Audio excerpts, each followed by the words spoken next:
So the following show may be pre-recorded. AM 560, The Answer. If we want to preserve our constitutional republic, we need an informed and educated citizenry. And that's what this show is all about. Find out what's really happening.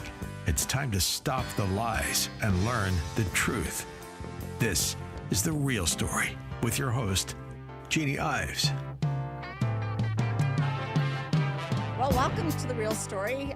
This is Jeannie Ives, your host, and we are live tonight from the studios of AM 560 Chicago here in Elk Grove Village. And if you're out there just traveling back, maybe from vacation, and you're listening to this radio show, please keep it tuned here because we have a lot to discuss tonight. I've got a great lineup of guests. We're going to be talking with Cook County Commissioner Sean Morrison. Oh my, you would not believe what's going on with their Safety Act and what's been happening with their failures to appear and those numbers. Sean Morrison has all the details. We'll be talking with Sargis Sangari.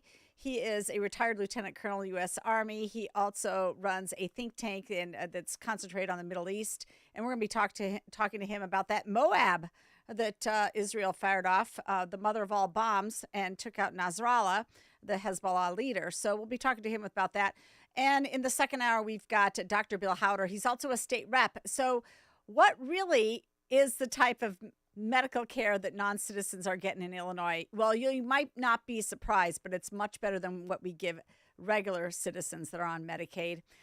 We also will talk with Amy Erkenswick, my own school district and hers as well. And Wheaton has a massive school referendum coming up. We'll give you some details on that. And then, of course, in the last hour, we've got the Edgar County Watchdogs, the last half hour there.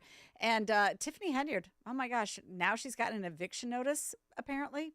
So there's a lot to discuss tonight, but let's just start with this because this is just heartwarming, in my opinion. This is the Alabama-Georgia Tech game and the cheers from the crowd for Trump.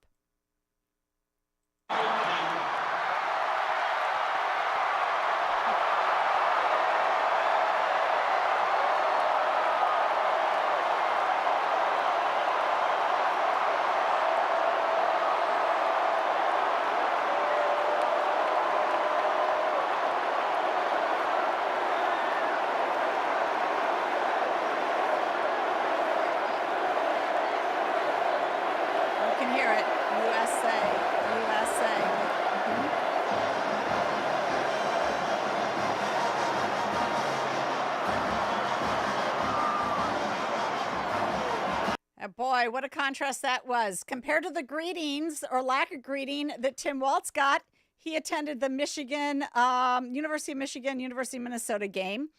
And as he was leaving the football stadium, someone yelled, "Trump 2024, baby," as he was walking by. And it was undeniable. If you saw the video, you would agree. What did that VP candidate do? What did mature, the adult in the room, Tim Walz, do? He flipped him off. He flipped him off. I mean, talk about thin skin, about as thin skin as Kamala.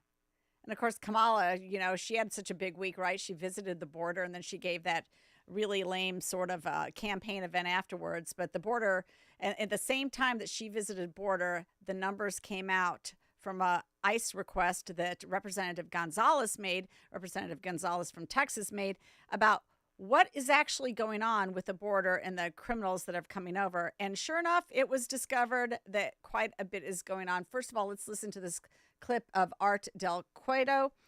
He is the National Border Patrol Council VP, and he was on with Maria Bartiromo on her show this morning. DHS is saying, no. The 13,000 people who are in this country who are actually murderers already, that's being misinterpreted. Well, I mean, I think it's just sweeping under the rug because the story came out, and you've got to ask these individuals, where's anyone that you've allowed in the country? That's what you got to ask them. Where are all the people that have come in under this administration? Where are they? Have you kept track of them? And if they're going to come back and say, oh, no, this is decades, well, then you know what? They haven't been doing their job for decades, because where are all these individuals that they've allowed in the country? But again, I think it's just something, they're just trying to, change the focus on it and look at something, making you look at something else. But the issue is clear, and I think the American public understands that, and we just cannot afford 4 more years of this. Well, the issue is clear. We've had quite a few individual accounts of criminal illegal aliens doing what they do, be criminals, killing people, raping people. There were 4 criminals just on, in Massachusetts, arrested all at once, all of them with sex crimes, many of them to minor kids. And it goes on and on. But apparently, from that report that Rep.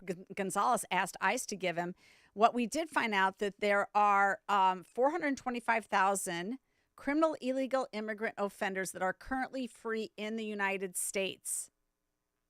425,000 plus. There are another 222,000 that are pending criminal charges. Now, as Maria Bartiromo noted there, the pushback from the administration is that, well, some of these people have been in the country for 40 years, and we had nothing to do with their current status.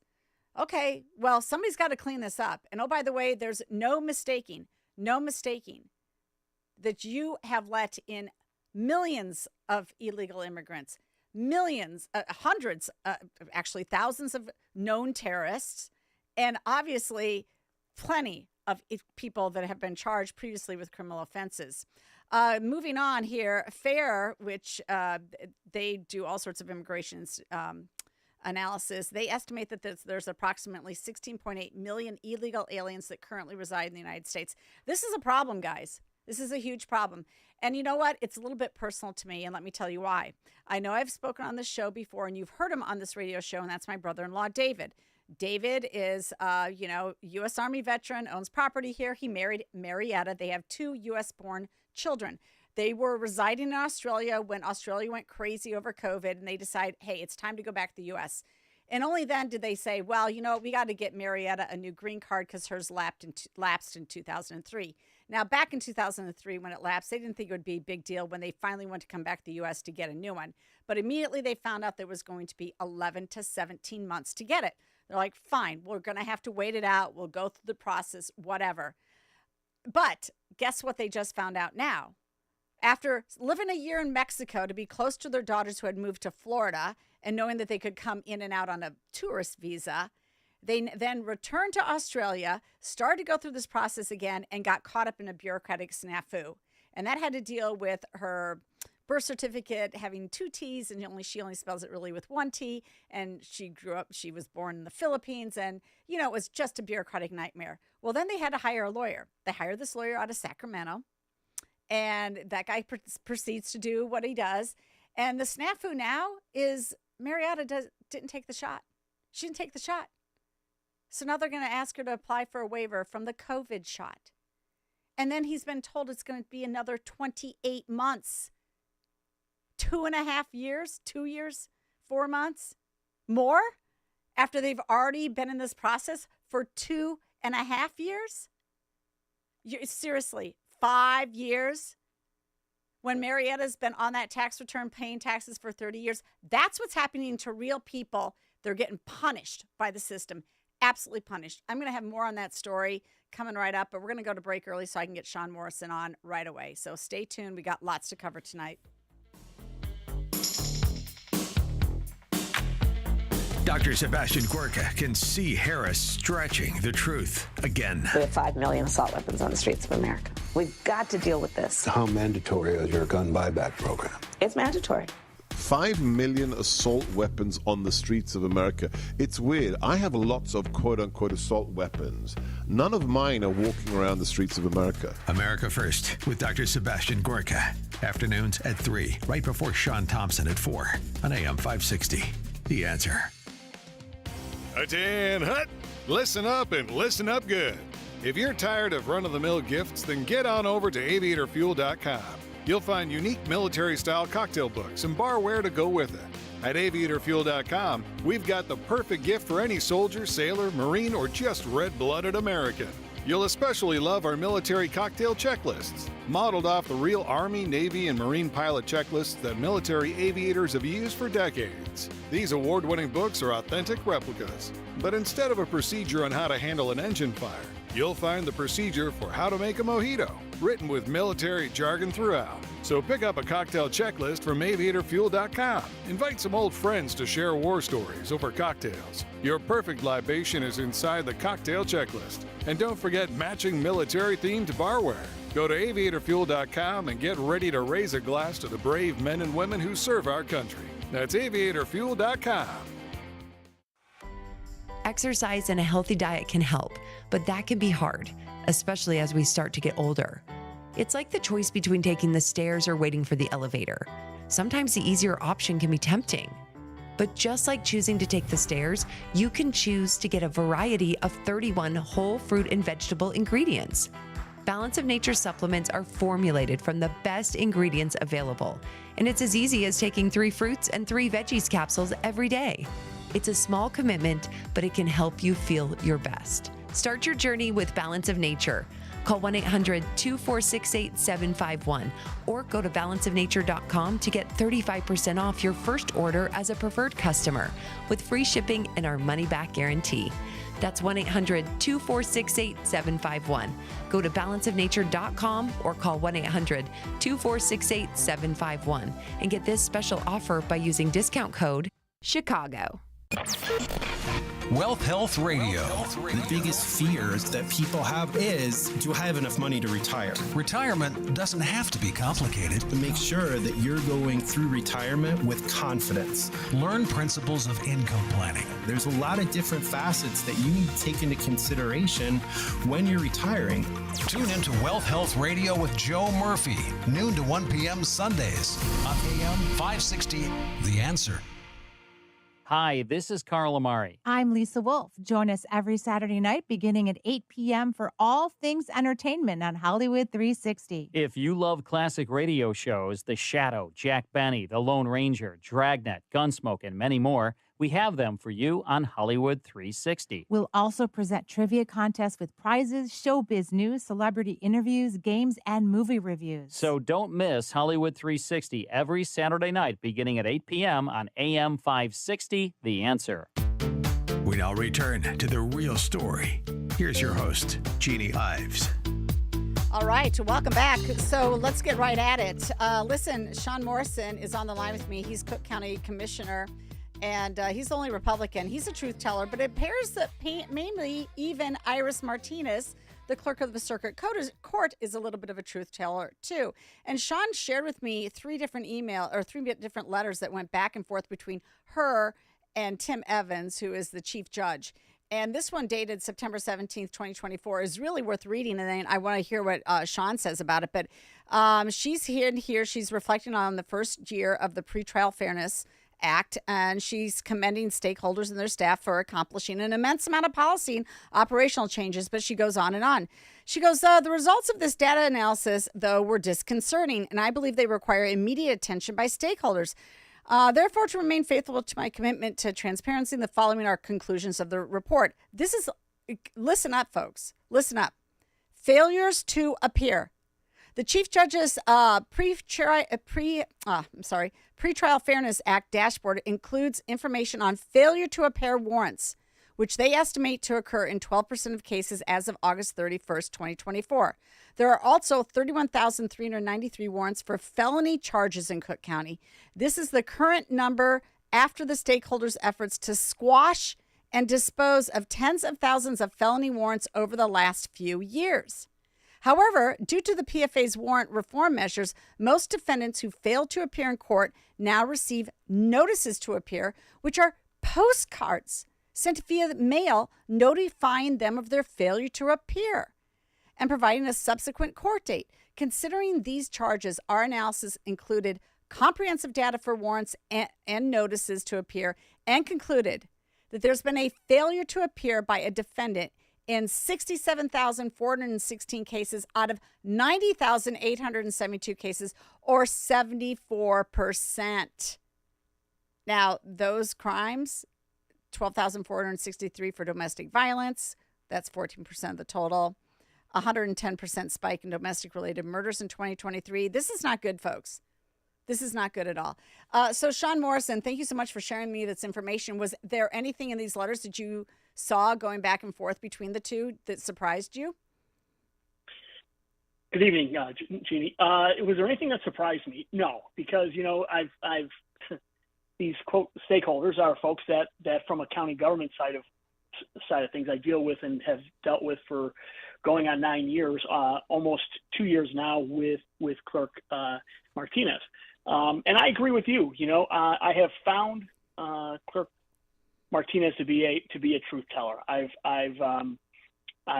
watched as she has brought things up and asked the questions that perhaps many members in leadership don't want to have asked because it tends to put a light on it. But there's been so much press and so much ado about coming up with our first year of the Safety Act, which has been enacted by state law last year. But I've been saying for a while when I would speak in public or even on the county board during our meetings, even when the debate came up last year on the board, I said we've already been living the Safety Act in Cook County since roughly 2017, when a lot of these judiciary discretion policies came into play, as well as our prosecutorial policies that were put in by the state's attorney from a discretionary basis as well. And that's what's crafted all of this. In fact, many people, rightfully say that the Safety Act that was passed at the state level found its inception and came out of the Cook County government. If you look at Justin Slaughter, back during that time frame that I'm talking about, of course, he's a state rep that introduced the Safety Act. But Justin Slaughter worked for us at the county. He was the chief of staff to one of the commissioners. So he was involved when a lot of these started to get turned over back in 2016 and 17. Well, I mean, her letter was pretty glaring. I mean, she talked about some other stuff as well. First of all, when and she's right about this, the reason they have to get a handle on it, all the stakeholders, is because when an arrestee fails to appear, they're supposed to have a court appearance. Everybody is ready for that case. Everybody gets ready for it. The police officers come, the victims come, everybody comes to actually go. They're wasting a lot of time when they don't show up. So you're wasting a lot of time and money when this doesn't happen. But these guys they're just out there on what? Electronic monitoring? What are they doing? I mean, actually, that was the other part of her thing. She literally said some of these people are out on electronic monitoring and we can't even get them to appear. And then nothing's done. Is that going on as well? Yes. Sadly, that is going on as well. The spiral of our judicial system here in Cook County, from a prosecutorial side and from a judicial side, I use the word spiraling. It has really spiraled down tremendously in the last 7.5 to 8 years. Most people are aware of it, but you just peeled the onion on a couple different layers here. So on the one side, you have the Pretrial Fairness Act and all of the rules, crafted rules, mind you, intentionally crafted rules that allow how it goes. You brought up the fact that one of the things that the clerk opined to was that even these conditions, that 31,393 warrants by felony out with felony charges, that's the current number even after the stakeholders tried to quash those.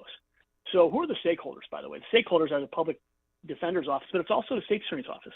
The state's attorney's office have either just dropped, reduced, or seeked alternate charging for a lot of these felony cases. And so what the clerk was saying is that even after all those efforts, after that collaborative effort between the state's attorney, which, by the way, they're supposed to be prosecuting people, not looking to get people out of jail, and of course the public defender, who, that is a job that they are supposed to get those out of jail. That even with those two kind of collaborating and working together, she doesn't go boldly there and exactly call them out. She calls them the stakeholders, but the stakeholders are the state's attorneys and the public defender. Even with that, again, you still have that over 31,000 folks out there with felony warrants on them.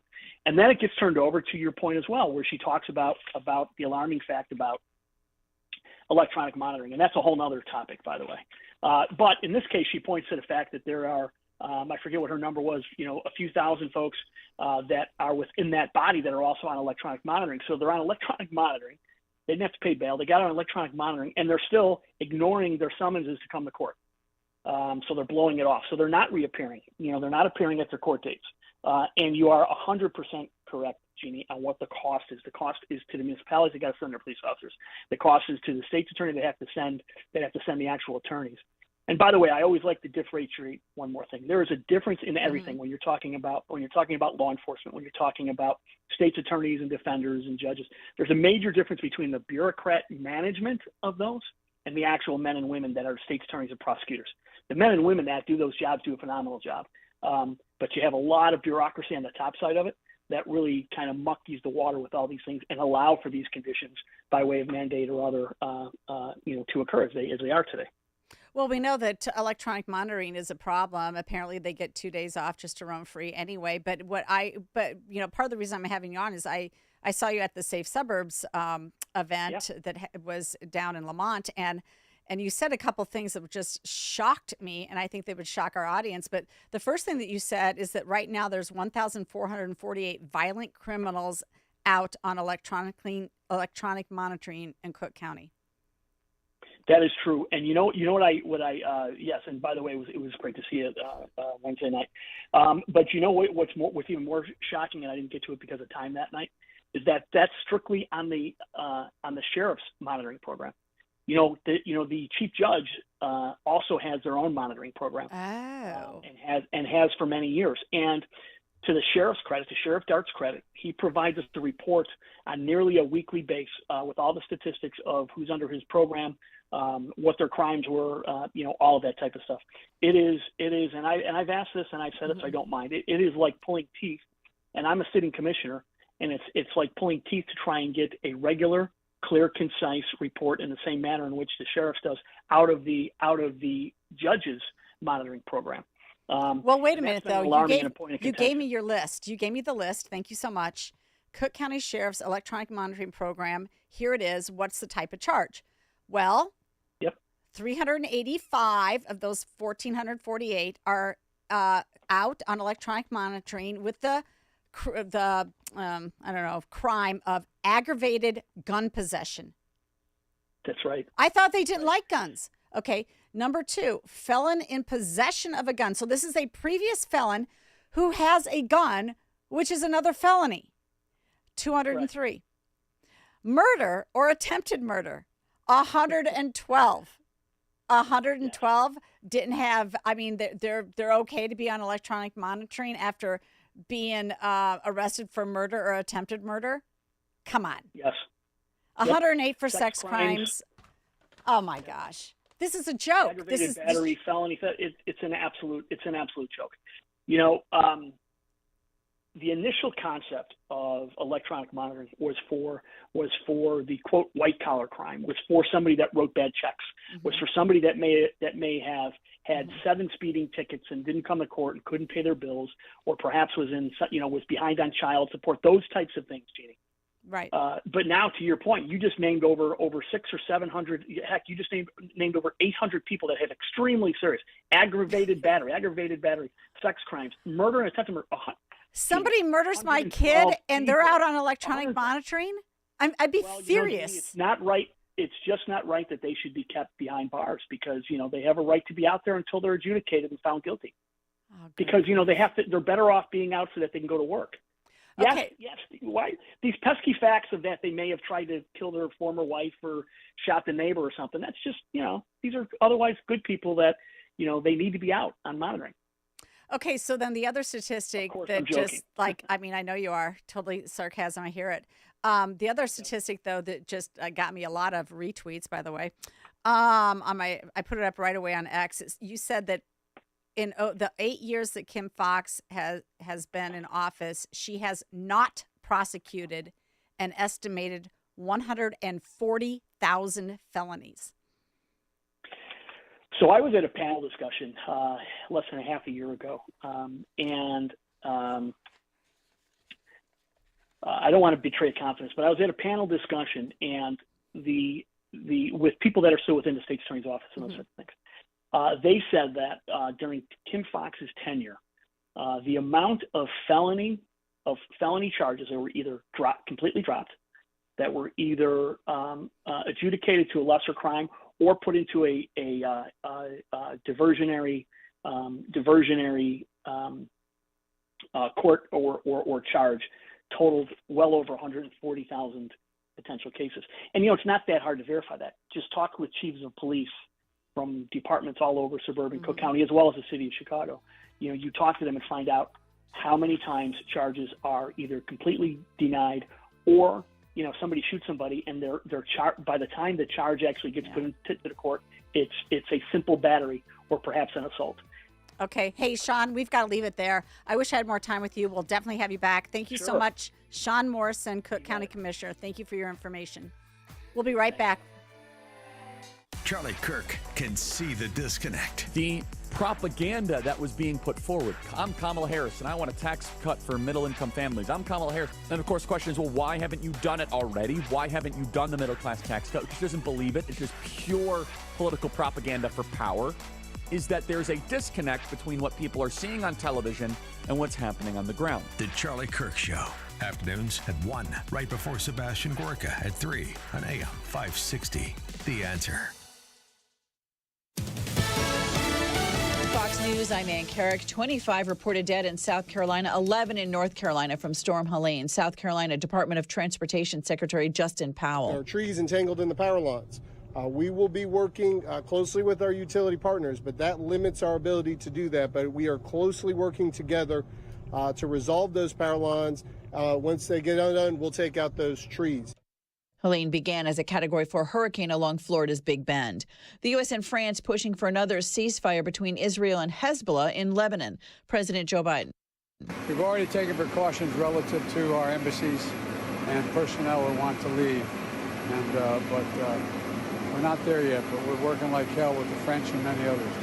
Israel taking out several Hezbollah leaders in recent days. America's listening to Fox News.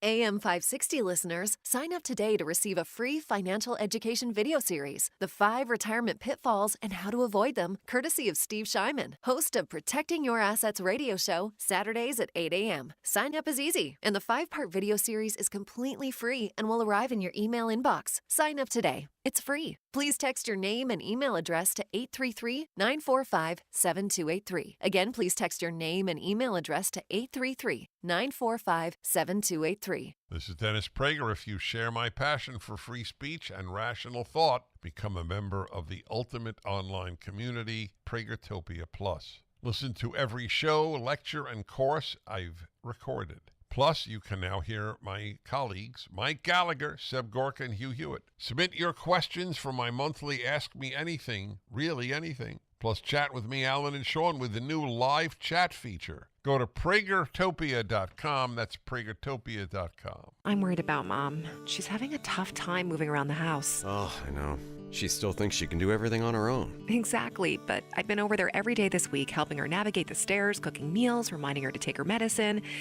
I'm always nervous when I leave. You know what? I admire you for taking care of Mom. But your family needs you too. And what if she slips and falls? A friend recommended the caregivers at Senior Helpers of Naperville Southwest. They service Cook, DuPage, Kane, and Will counties. They guarantee compatibility and they'll conduct a free safety assessment of her home. Plus, they'll provide as little or as much care as Mom needs. Senior Helpers of Naperville Southwest, offering both hourly and live-in care. Schedule a free assessment today by calling 331-281-0728. That's 331-281-0728. Again, that's 331-281-0728. And tell them AM 560 sent you. Senior Helpers of Naperville Southwest. Senior care, only better. Life takes a toll on our bodies. No way around it. Whether it's sitting hours on end at your computer or working a physical job, over time your body pays the price. There is, however, an effective way to turn back the clock on pain, Relief Factor. Developed by doctors, Relief Factor helps support your body's response to inflammation. The difference? Instead of masking pain, Relief Factor helps eliminate it for good. And it's 100% drug-free. If the pains that come with living a full life are affecting you, do as so many others have. Turn back the clock on pain with Relief Factor. Their 3-week quick start is just $19.95, less than $1 a day.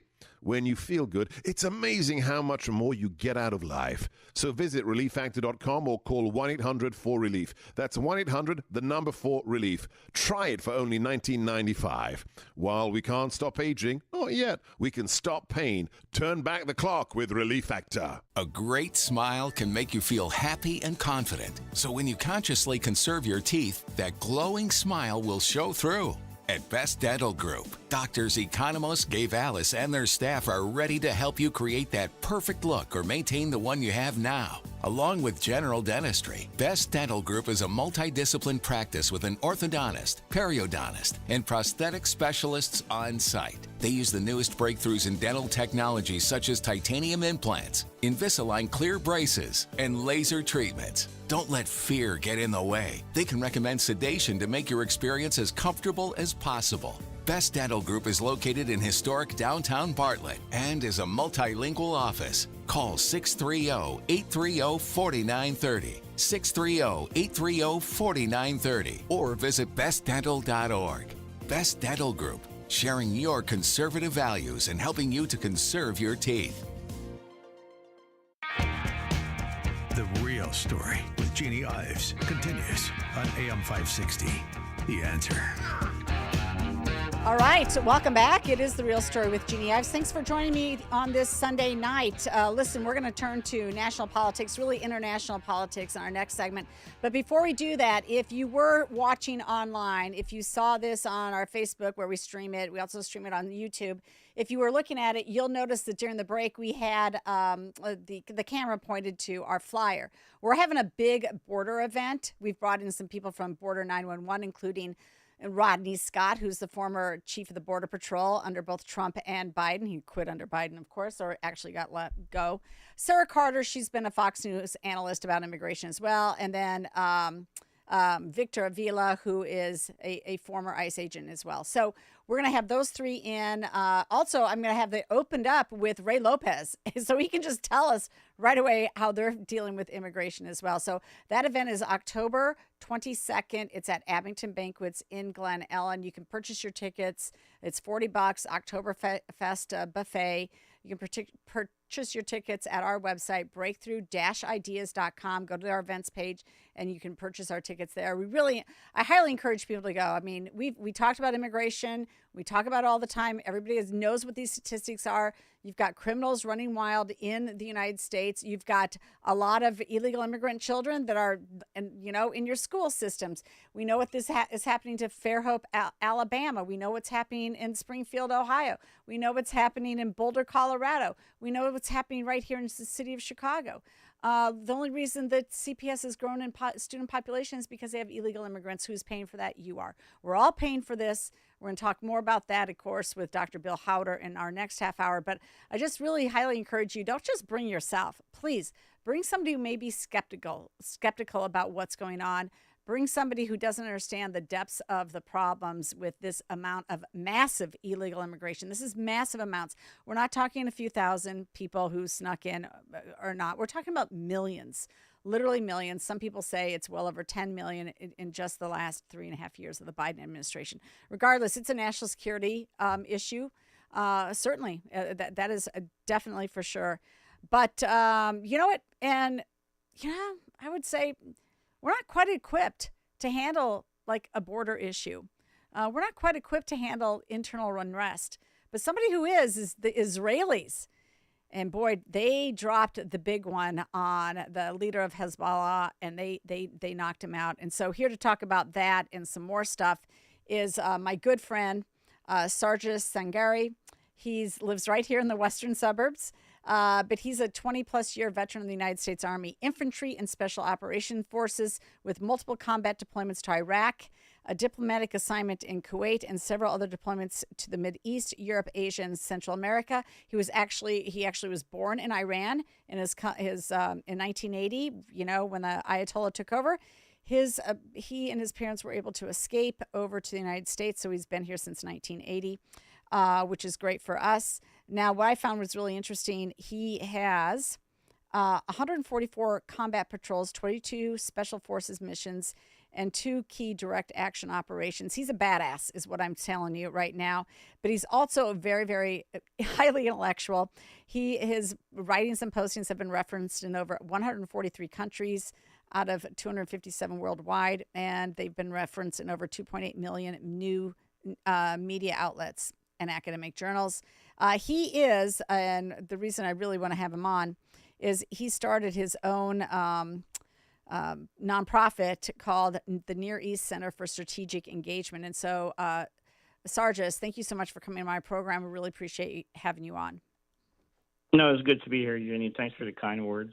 Well, I mean, you're such an expert in this area. I mean, and we need to hear from experts that have a U.S. point of view about what's going on in the Mideast, and one that we can trust, quite frankly. So you've got Israel basically going it alone.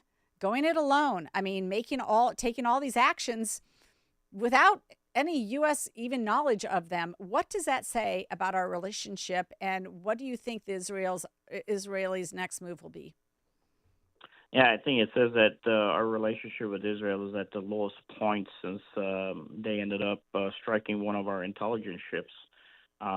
Initially, not trusting if the U.S. was going to be able to support them or back them up. Oh, I remember that.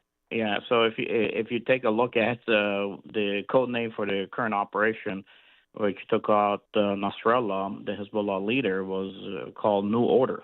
What does that mean? It means that all the folks that were in the old systems that were around them, whether it be Hezbollah, Hamas, even Iran, all those individuals have to go. And if you think about it, what is happening in the region, Israel is systematically cleansing out every old leader in these structures of these terror groups or governmental groups.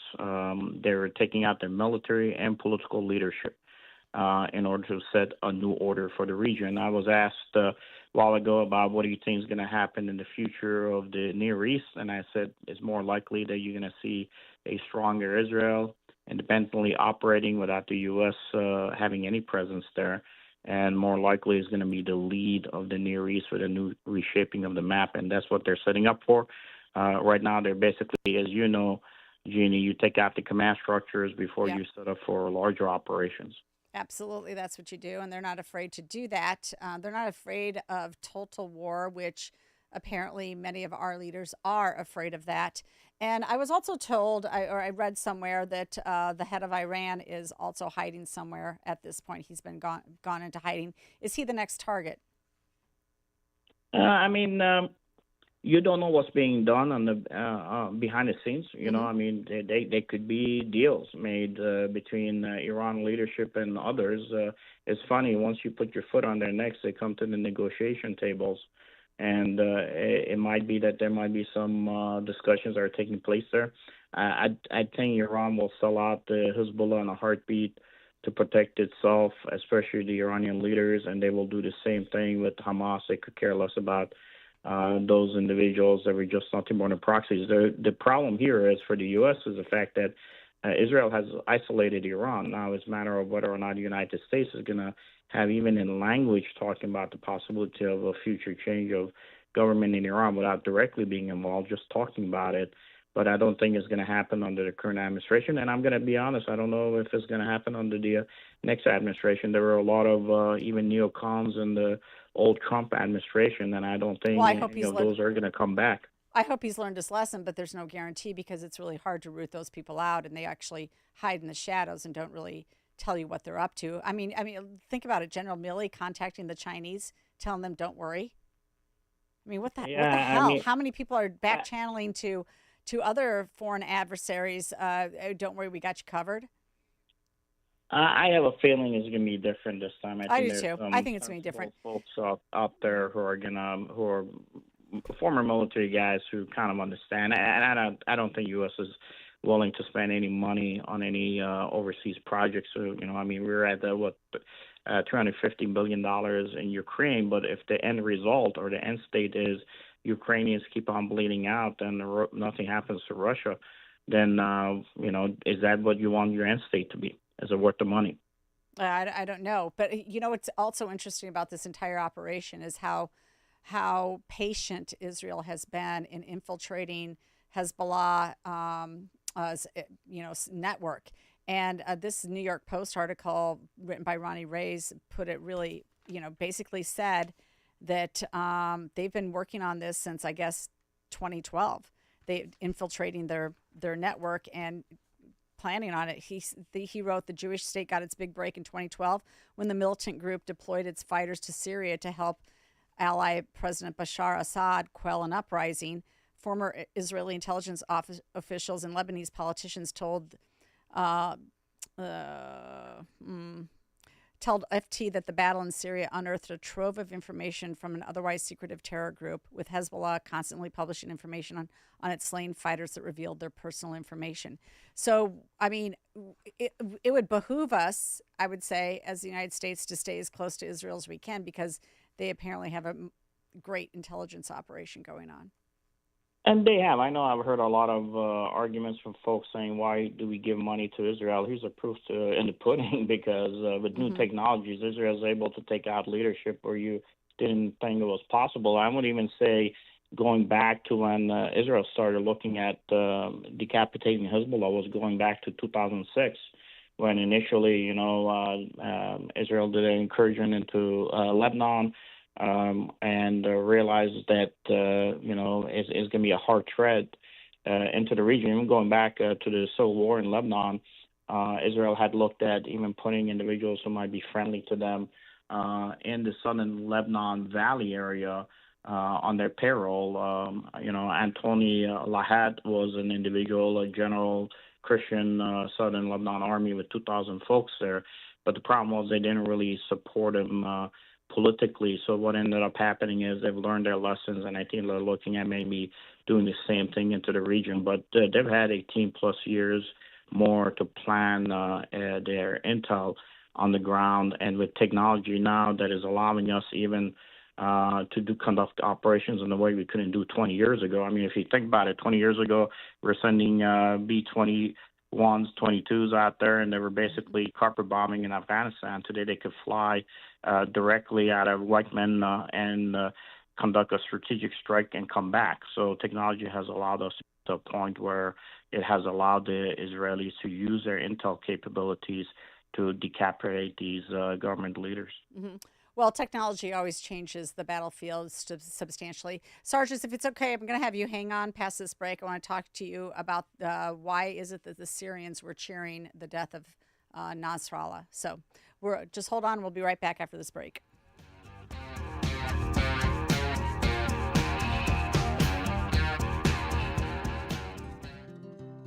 Balance of Nature's fruits and veggies supplements, changing the world one life at a time. Oh, I love it. I'm 83 years old, and it has helped me. Everything was okay. I feel better. I just turned 90, so I'm doing real good. I'm doing great. I'm doing great. You know, some guys tell me, oh, that's psychological, man. I said, let me tell you something. I don't care what it is. It's working.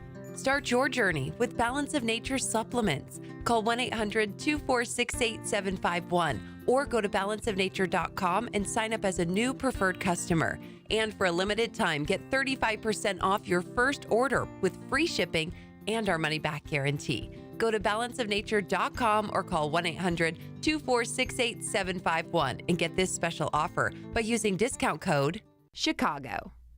If you own or run a business and you listen to AM 560, you might not realize that the conservative programming that you enjoy is supported by advertisers. Our loyal listeners love to do business with the advertisers they hear every day on AM 560. Now, it probably won't surprise you that there are some businesses who avoid advertising with us because they don't like what we do here. And that's okay, because our audience wants to support businesses that support what we do and think like we think. We would love to have you join the list of successful companies who are already reaching new, like-minded customers. Most AM 560 advertisers have been here for years for one simple reason: they get results. Join our efforts to make a difference in the lives of our listeners who are passionate about supporting our great family of AM 560 advertisers. To learn more, just visit 560theanswer.com/advertise. That's 560theanswer.com/advertise. Now, more of The Real Story with your host, Jeannie Ives.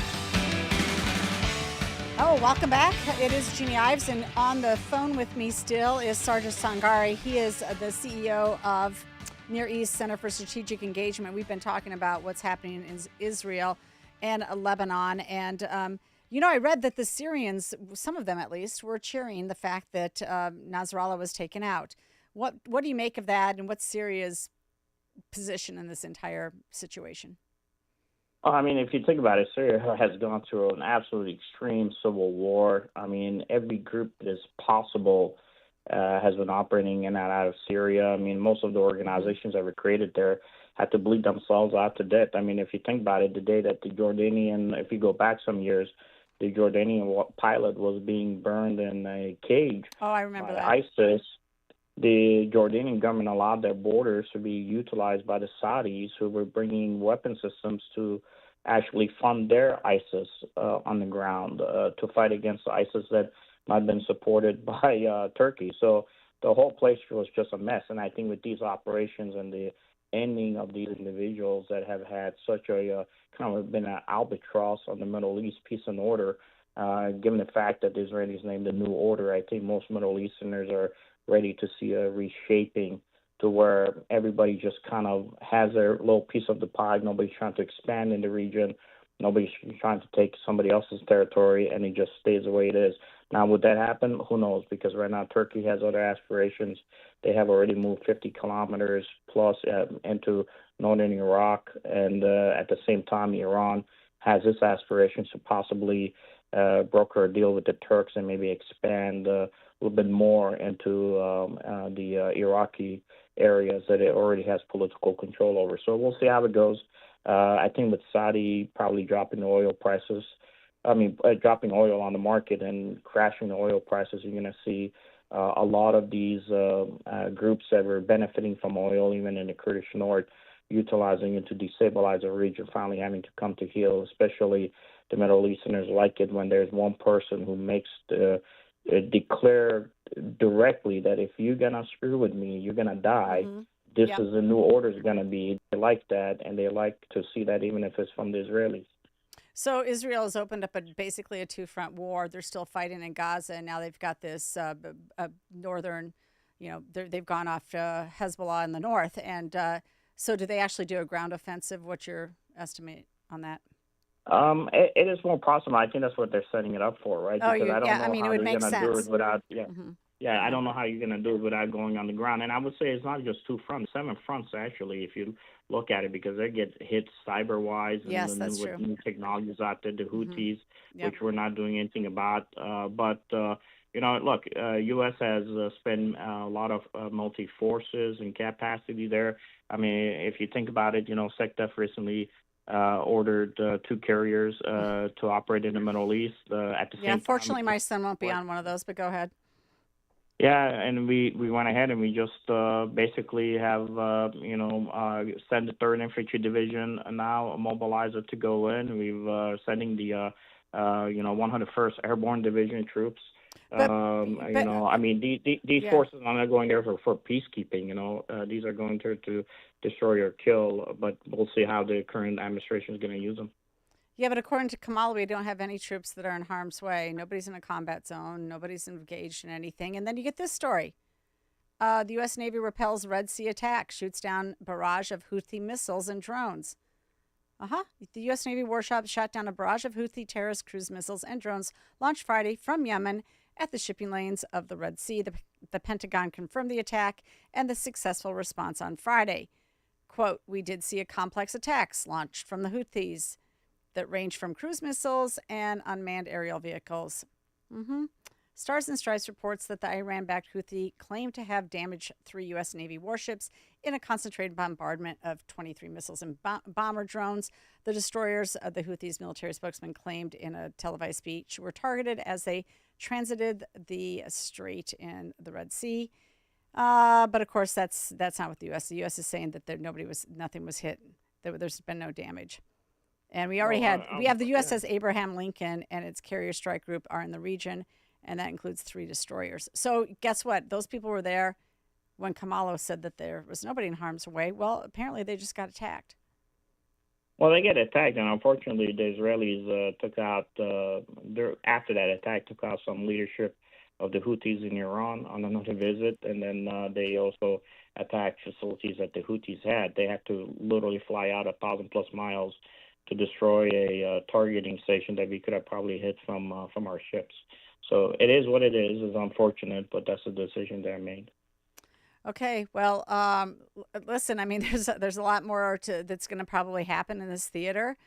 We don't know. I personally am a little bit frightened to have Biden and Harris in charge, and certainly past November, that's got to change. The world's a dangerous place, and I don't see Americans. Maybe you can answer this. We only have about a minute left, but why is national security actually not one of the topics that we talk enough about? I know people care about the kitchen table stuff, but you take us into World War III. And maybe it's just so insulated from this. Less than 0.5% of Americans even serve in uniform or have a family member serving in uniform, for heaven's sakes. What is that? I think part of it is people are tired, and I think you're seeing more isolationism across the board throughout the world, and a lot of people just don't want to see their tax dollars being spent other places. Now, leadership has to explain that, right? But they don't do a good job, and it seems like the conflicts, again, don't have an end state. So at the end of the day, what are you trying to achieve in the specific region? So, and look, even to this day, we don't know who's going to be the Kamala Harris, who's her SecDef, who's going to be her CIA chief. She hasn't even put a name out. Wow. All right. Hey, Sargis, we got to leave it there. I want to thank you so much for coming on The Real Story with Jeannie Ives. We'll be right back after this break. An important message from Byram Healthcare. If you live with diabetes, you know how challenging and painful it can be to manage your blood sugar. Whether you have private insurance, traditional Medicare, or Medicaid, that can all change. If you inject insulin or have hypoglycemic events without insulin, you may qualify to receive at little or no cost, less copay and deductible, a continuous glucose monitor. It provides blood sugar readings with no uncomfortable finger sticks. It alerts you in real time to potential spikes and lows with your blood sugar levels. Byram Healthcare has been named Best Overall Diabetes Supply Company 4 years in a row by Verywell Health. We carry all major brands and will work with your insurance to get your CGM approved. If you have diabetes, call a U.S.-based Byram Healthcare specialist now. See if you qualify and end the finger stick. Call 888-901-6851. 888-901-6851. That's 888-901-6851. When was the last time your financial advisor looked at your tax return? The number one answer we get when we ask this question is never. I'm Matt Nadeau with Pearshell Financial Group of Apollon and host of Chicago's Real Money Pros. Blindly buying or selling an investment without knowing the tax consequences could cause you to trigger a lot of unnecessary taxes. It's always better to avoid a mistake than try to fix one. Make sure you're working with an advisor who understands tax planning and reviews your tax return regularly. Tune in to Chicago's Real Money Pros, where we talk about powerful tax reduction strategies and much more. Visit our website at chicagosrealmoneypros.com, where you can sign up for workshops and get your financial questions answered using the Ask the Experts form. Tune in to Chicago's Real Money Pros every weekend. Investment advisory services are offered by Apollon Wealth Management, LLC. We now return to The Real Story. Here's your host, Jeannie Ives. All right. Thanks for joining me again. And by the way, we can tee up the phone calls. The phone number here is 312-642-5600. We still have a whole nother hour of great content for you. Coming up will be Dr. Bill Hauter. We'll talk to him about that non-citizen illegal immigrant health care that they're getting on the backs of Illinois taxpayers. Wow. Wait till you hear what he has to say about that. And then Amy Erkenswick, what is District 200 wanting to do with a $151 million referendum? Stay tuned. There's a whole lot more to talk about. This is The Real Story with Jeannie Ives. An important message from Byram Healthcare. If you live with diabetes, you know how challenging and painful it can be to manage your blood sugar. Whether you have private insurance, traditional Medicare, or Medicaid, that can all change. If you inject insulin or have hypoglycemic events without insulin, you may qualify to receive at little or no cost, less copay and deductible, a continuous glucose monitor. It provides blood sugar readings with no uncomfortable finger sticks. It alerts you in real time to potential spikes and lows with your blood sugar levels. Byram Healthcare has been named Best Overall Diabetes Supply Company 4 years in a row by Verywell Health. We carry all major brands and will work with your insurance to get your CGM approved. If you have diabetes, call a U.S.-based Byram Healthcare specialist now. See if you qualify and end the finger stick. Call 888-901-6851. 888-901-6851. That's 888-901-6851. News, opinion, insight. This is AM 560, The Answer. WIND, Chicago. Streaming at 560theanswer.com on the AM 560 mobile app, or tell your smart speaker to play The Answer Chicago. Communities across the Southeast picking up the pieces. I'm Ann Carrick, Fox News. Many areas left to pick up the pieces after Hurricane Helene slammed the region, bringing with it devastating winds and destructive flooding.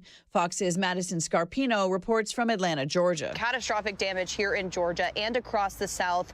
At least 80 confirmed deaths at this moment, according to the AP. And in North Carolina, around 600 people are still unaccounted for, according to county officials. And North Carolina is really getting the brunt of Helene right now. County leaders are calling the devastation, quote, unthinkable. Officials say many people still can't get in touch with their family members who live there.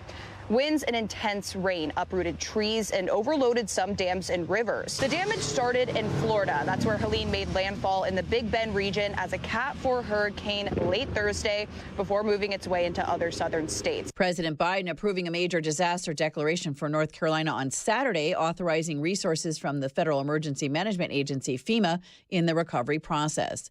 Israeli military continues to target top officials of Hezbollah as well as Houthi sites in Yemen. Fox's Mike Tobin with the latest from Haifa, Israel. Iran is condemning this latest strike, but Israeli leaders are hinting they could hit Iran as well, as the Jewish state is not letting up on its enemies. This latest strike into Yemen, striking at a port controlled by the Houthis, Hudeta it's called. Israeli jets also struck a power plant in the town of Ras Issa. This after 2 days in which Israel was the target of ballistic missiles fired from Yemen. The missiles were headed for central Israel. They were both intercepted. The public statement from Israel's top general was a less than subtle hint that they can reach Iran. President Biden plans to speak with Israeli Prime Minister Benjamin Netanyahu, looking to avoid a wider war in the Middle East and pushing for a ceasefire between Israel and Hezbollah. America is listening to Fox News. Now, your official weather forecast. Tonight, partly cloudy and mild with a low of 62. Tomorrow, warm with intervals of clouds and sunshine, high 77. Tomorrow night, partly cloudy and mild, low 63. Tuesday, partly sunny, windy, and less humid, high 72. Tuesday night, partly cloudy and cooler, low 49. I'm Jillian Ford on AM 560, The Answer.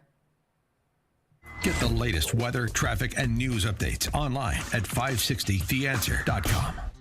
Balance of Nature's fruits and veggies supplements, changing the world one life at a time. I'm a 70-year-old man. I'm not a young guy, and I'm an ex-athlete. Well, yeah, when I was taking it, I recognized that I was feeling better. You know what I'm saying? And just mentally knowing is important also. I am a customer of you guys. I love your product. Love it, love it. Nothing but good things to say about your product. I love it. And as long as y'all are going to sell it, I'm going to take it as long as I can. Start your journey with Balance of Nature supplements. Call 1-800-246-8751 or go to balanceofnature.com and sign up as a new preferred customer. And for a limited time, get 35% off your first order with free shipping and our money-back guarantee. Go to balanceofnature.com or call 1-800-246-8751 and get this special offer by using discount code CHICAGO. Attention parents, your child may be eligible for extra food benefits this summer thanks to a new program. The Summer EBT program will provide $120 per eligible child for families to buy groceries when school is out. These benefits are in addition to free summer meals available at schools, camps, and parks. To learn more about Summer EBT and if your child qualifies, please visit WeGotYouIllinois.org. Sponsored by the Illinois Commission to End Hunger, aired in cooperation with this station and the Illinois Broadcasters Association. Chicagoland certified financial planning professional Tim Stearns discusses taxes in retirement. Most people are paying more in taxes and keeping less of their money to live and do what they enjoy. That's why we've put out the Retirement Tax Bill Calculator online. You can see with your own eyes just how much you might be overpaying. It's a valuable tool, $500 value, but we made it free for you to view and run your own numbers at MVPCFP.com. That's MVPCFP.com. MVPCFP.com. To run your retirement tax bill calculator, go to MVPCFP.com. Investment advisory services offered through Cornerstone Securities, LLC. Protecting and growing your retirement assets can be complicated. From asset and legacy protection to retirement income and extended care, you need a plan. Mark Kohler, host of Retirement and Income Radio, heard Sundays at 11 a.m., helps retirees in or near retirement protect their accounts from market volatility. Mark can help you create lifetime guaranteed, inflation-hedged income. Call Mark today at 844-619-SAFE. That's 844-619-7233. And listen this Sunday at 11 a.m. to Retirement and Income Radio. Portions of the following show may be pre-recorded. AM 560, The Answer. If we want to preserve our constitutional republic, we need an informed and educated citizenry. And that's what this show is all about. Find out what's really happening. It's time to stop the lies and learn the truth. This is The Real Story with your host, Jeannie Ives. And welcome back. It is The Real Story with Jeannie Ives. And our phone number here, 312-642-5600. Well, the other day I was watching TV. I don't do a lot of it, mainly news programs. And I was watching Fox. And sure enough, a Fox local commercial came up. And it was for State Representative Maura Hirschauer. She's a Democrat running in the West Chicago Bartlett area. I was like, wow, you have a streaming video on Fox? Now, I mean, those can add up really quickly. Before too long, you're spending a lot of money. And I'd also noticed that she's playing radio ads on the streaming services, including AM 560. AM 560 is conservative talk radio. What is this absolutely progressive liberal Democrat running radio ads on AM 560? I mean, great. They probably want the revenue. No problem. I mean, that's fine. I'm just like, where are you getting your money from? So I started to look because, and here's what I found out. 18 months ago, she had a negative account balance in her campaign account filed with the State Board of Elections, a negative campaign account balance of about $1,700. In the subsequent 18 months, she has taken in $258,571 from the Democrat Party or other Democrat, like House majority parties. Democrats, the Democrat Party, $258,571. And in the span of 5 weeks, no, I take that back. I'm sorry. Yeah, she has taken in $264,000 from the unions. Let me say that again. Since 4/1/23, so April 1st, 2023, she's taken in $264,000 from the unions. Since August 16th, 2024 to 9/20/2024, September 20th, 5 weeks, she's taken in $258,000 from the Democrats. Over $500,000 has gone into this small little state rep race. She's running for the third time. She's progressive. She's the one who votes for, decriminalizing fentanyl. She's the one who's voted for her own pay raises, bloated budgets, you name it. Comprehensive sex ed. Just, I can go on and on. Non-citizens can become police officers. All of it. She votes for all of it. And she's got more money to tell people about what a great mom she is. And she's doing something about gun violence. Well, you just heard from Sean Morrison. Gun violence in Cook County? They're letting the gun offenders out on electronic monitoring, and then 74% of them aren't showing up. Failure to appear. That's what's happening. You have a lack of enforcement. You don't have a lack of rules. But she's out there on commercials making people believe that she is somebody she's not. Well, I mean, you know what? Well, you know what the General Assembly needs? It's on life support, and it really could use a doctor. Unfortunately, there's one. There's a doctor in the House, and his name is Dr. Bill Hauter. And he joins me right now. He's a physician from Morton. He graduated from the University of Illinois College of Medicine. And he did his residence in emergency medicine and anesthesiology at Indiana University. He's board certified and actively practices. He's not only a state rep, he's an active practitioner with OSF St. Francis Medical Center in Peoria. So we're really pleased to have him on. Bill, thank you so much for joining me. And great segue into that. I ran a little bit of I had a slogan, "Put a doctor in the house," and you're so right. I mean, it's nothing more than just it's very sick what we're facing, and at times it's some of the ideas, I call it working in the stupid idea factory. Mm-hmm. It's just one stupid idea after another. So yeah, thank you for having me. Well, it's really it's just so great to talk to somebody who's actually in the systems that they make policy decisions about. But do you feel like you're listened to when you're in committee and you're talking? I mean, you're on the healthcare availability and access, healthcare licenses, prescription drug affordability, which we lowered prescription drugs for everybody. That's all they're saying. You're on the public health committee. Do they listen to you? Well, I think they do. I mean, a lot of them are well-meaning people, and some of the issues, many of the issues in healthcare are bipartisan issues. Mm-hmm. So I think they respect my perspective, and it is good being the only physician in the whole General Assembly because, like I said, they're well-meaning, but they don't understand the realities of medicine and how it's practiced and how it's paid for.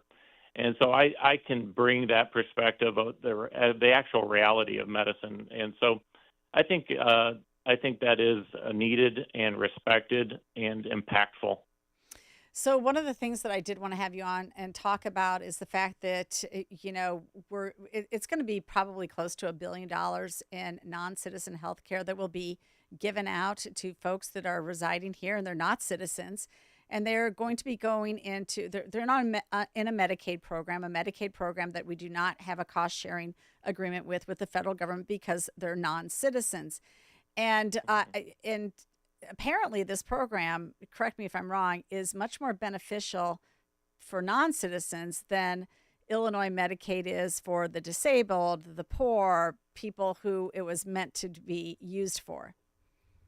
That's exactly right, and that's what's so frustrating, and so actually just I consider it so exasperating that we would put vulnerable Illinoisans, behind illegal aliens, not even citizens of our state, not even citizens of our country, that we would put them in front of our citizens, our veterans, our disabled, and what they have done is they've created a system where there's so-called initially there was no managed care part of it, and with a managed care process you get denials of care, you get step therapy, you get pre-authorization abuse, and all these things that you get and that we have to deal with in the Illinois Medicaid system with the undocumented or illegal alien health care, however you want to put it.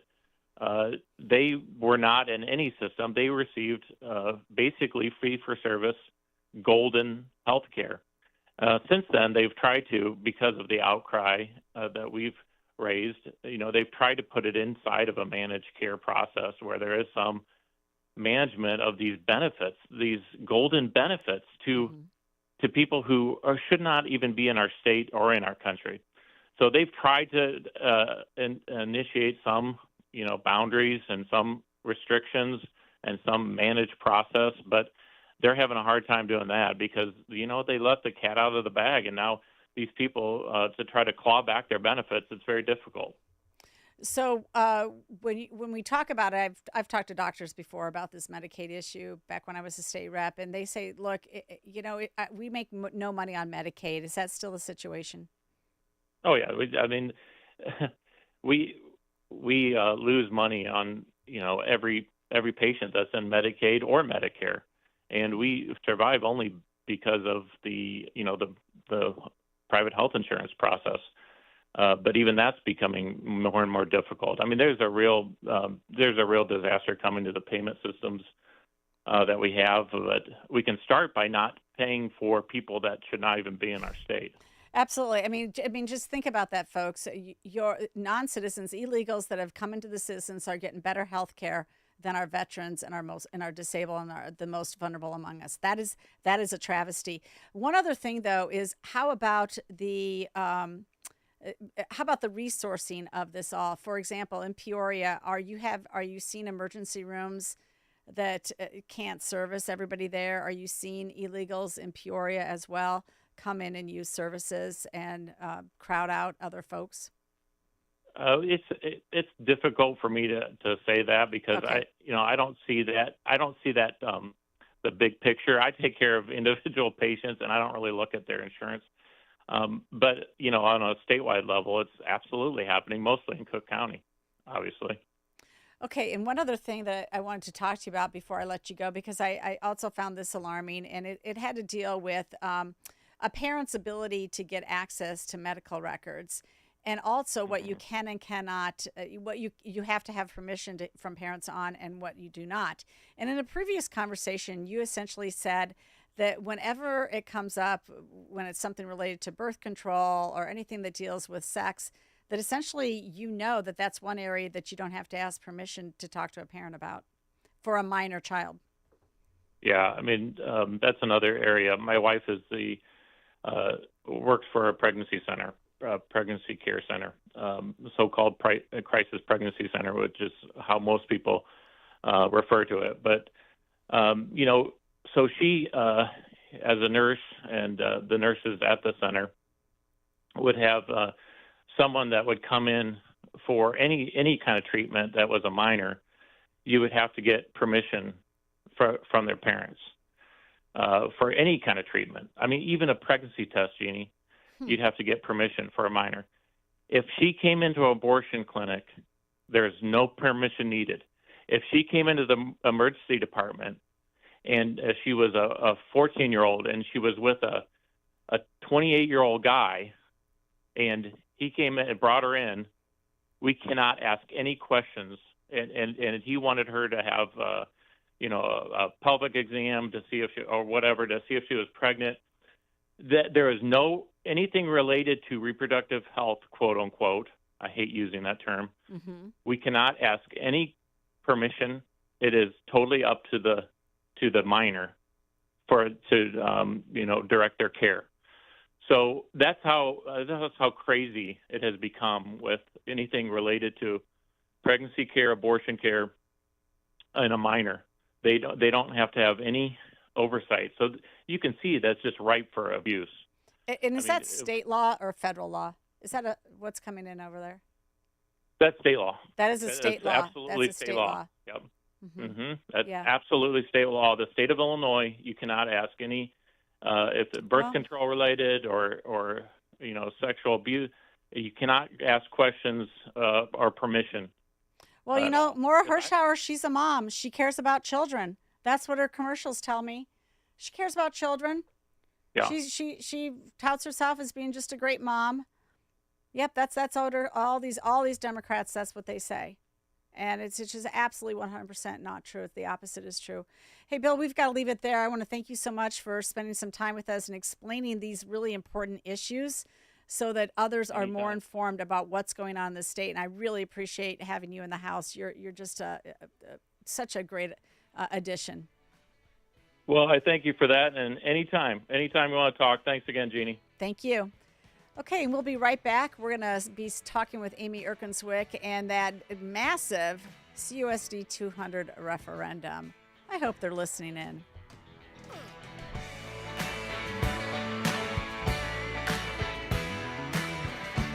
Dennis Prager reacts to the debate. You wonder why they always have these debates, nearly always, at left-wing media sites.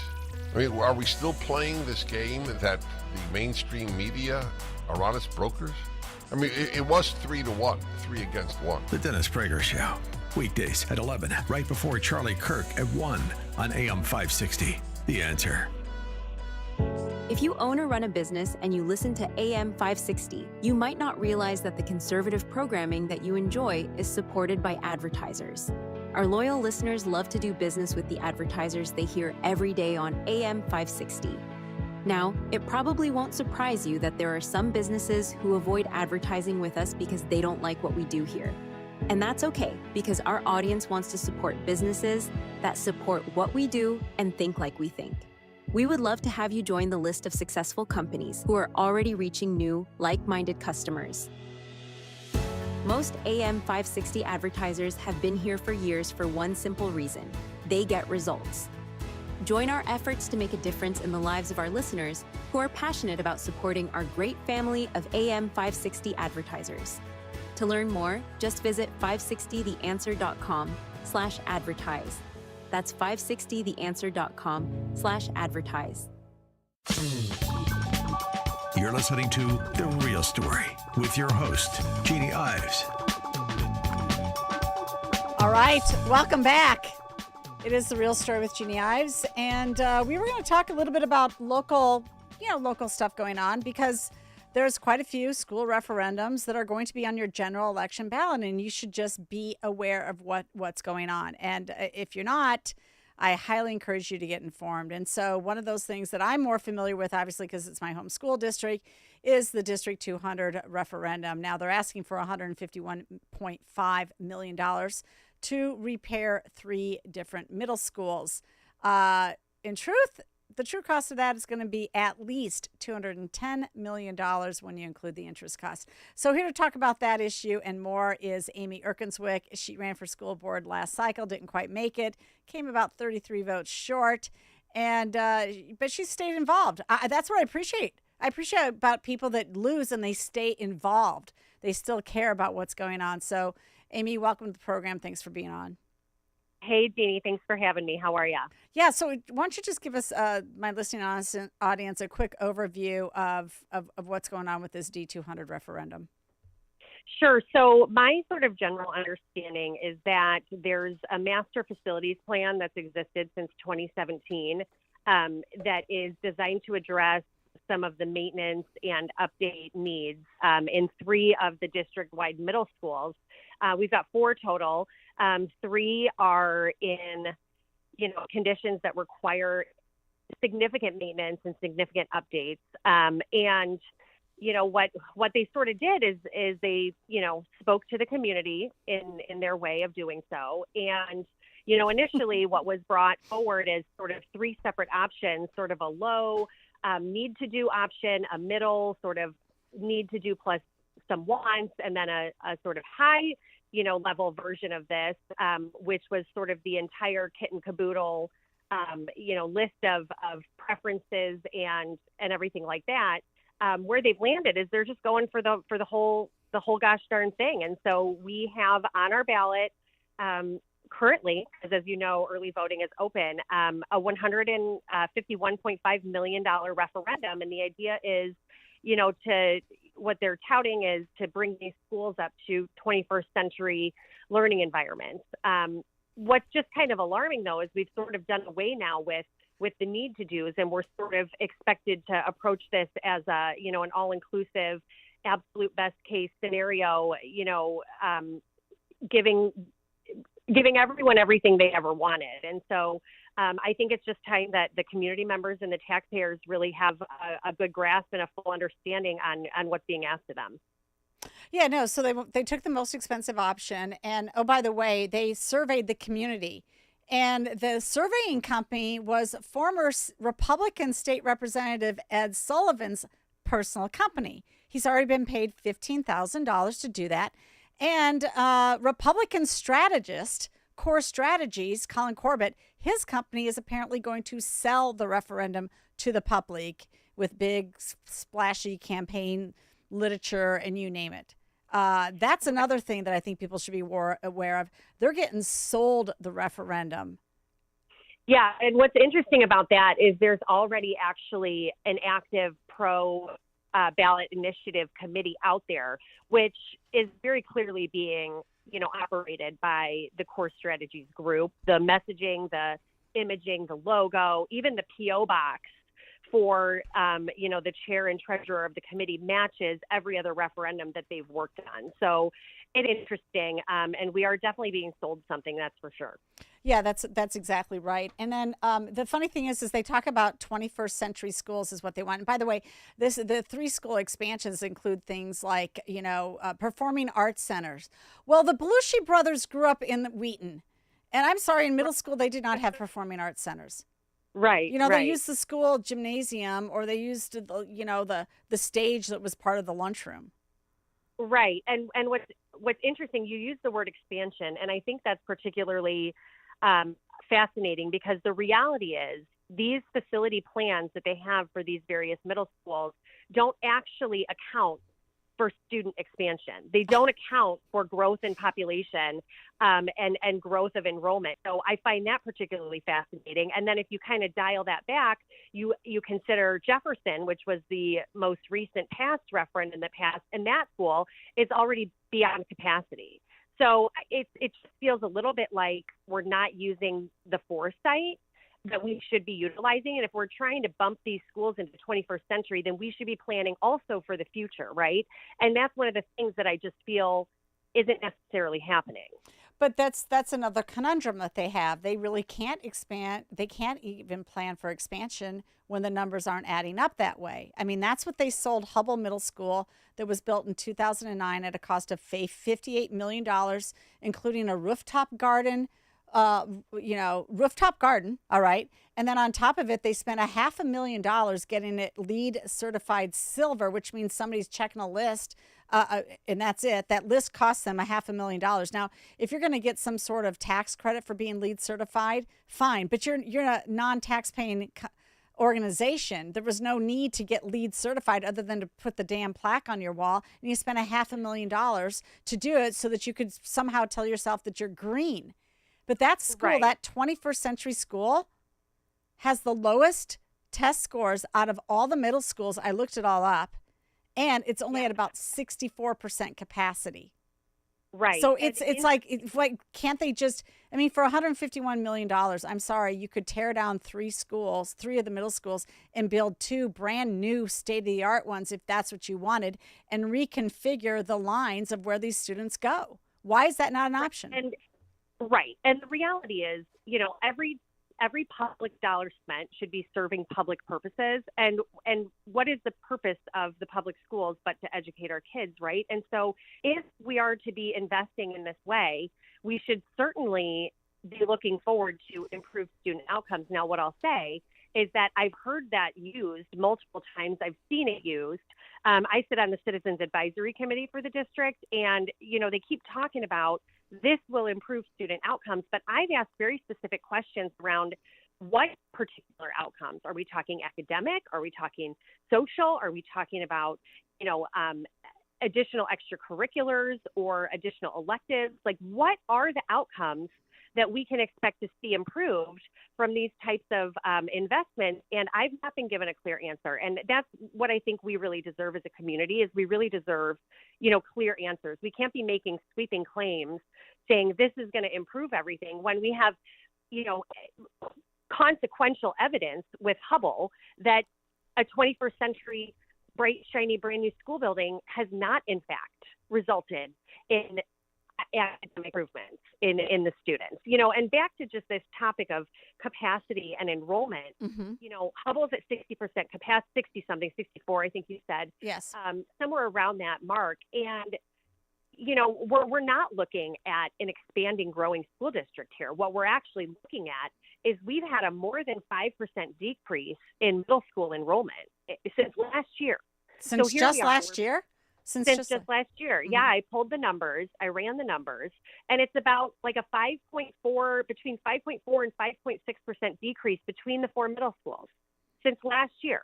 So I'm just having trouble, with some of the messaging that they're putting out. I mean, obviously, I think so many of us in the community are in agreement that our schools need to be well maintained.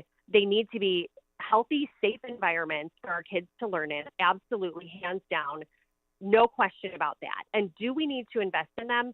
100%. But at what cost? And is the modus operandi of the district just to keep putting us taxpayers into this constant state of debt? And that does seem to be the case. And so another just interesting point is you'll hear district leadership, Board of Education members speaking about, the money that they're putting away annually for facility management projects. And the number that they have gone with as of right now is about $7 million annually. Well, we have 21 facilities in this district. You can't tell me that $7 million is enough. And again, that's another question that I've asked very specifically. When are you going to update your policies to increase, that operation budget for facilities? And I'm not getting clear answers. Okay. Hey, Amy, we're going to have to leave it there. There's so much more to discuss about this. Thanks so much for coming on The Real Story and giving us a great look at what they're doing there. I'll have more to say about this after the break, and we'll have the Edgar County Watchdogs on as well. Again, Amy Erkenswick, thank you so much for being on The Real Story with Jeannie Ives.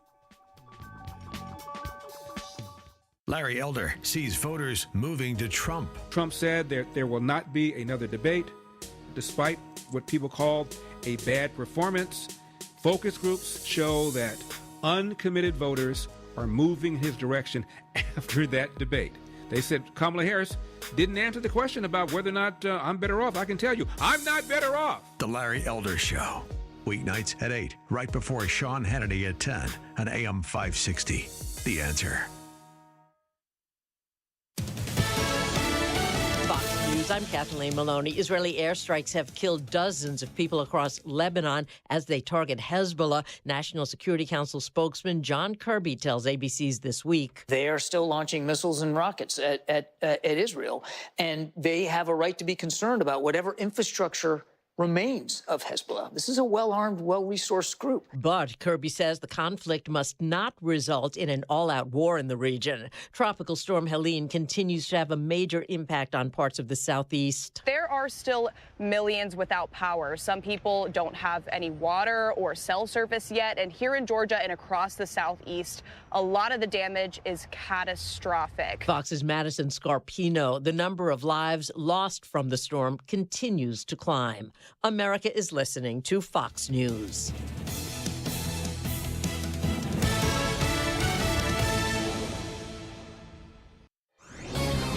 This is Hugh Hewitt for townhall.com.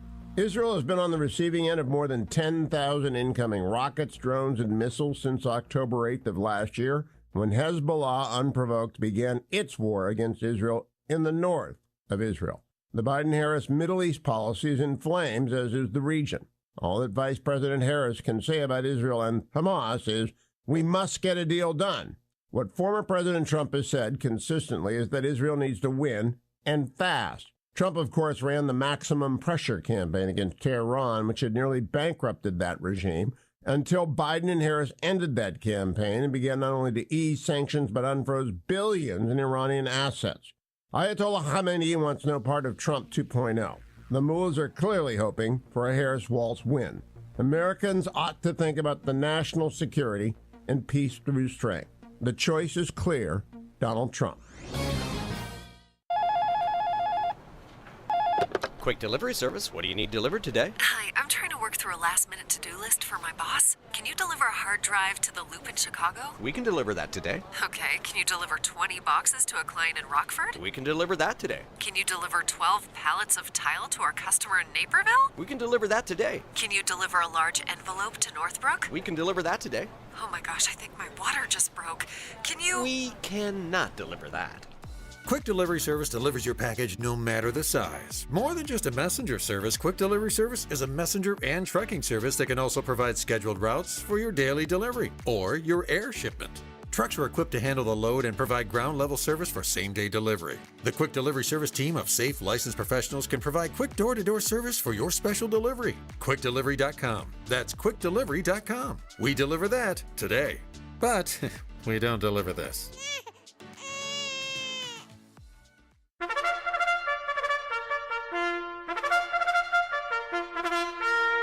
It's Reveille, celebrity obsession.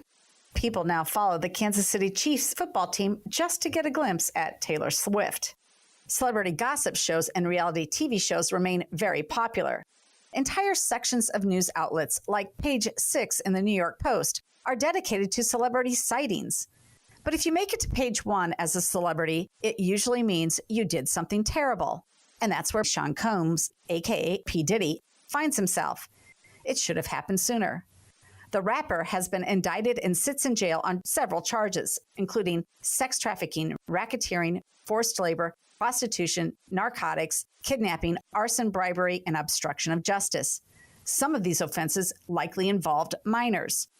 He didn't do all of this on his own.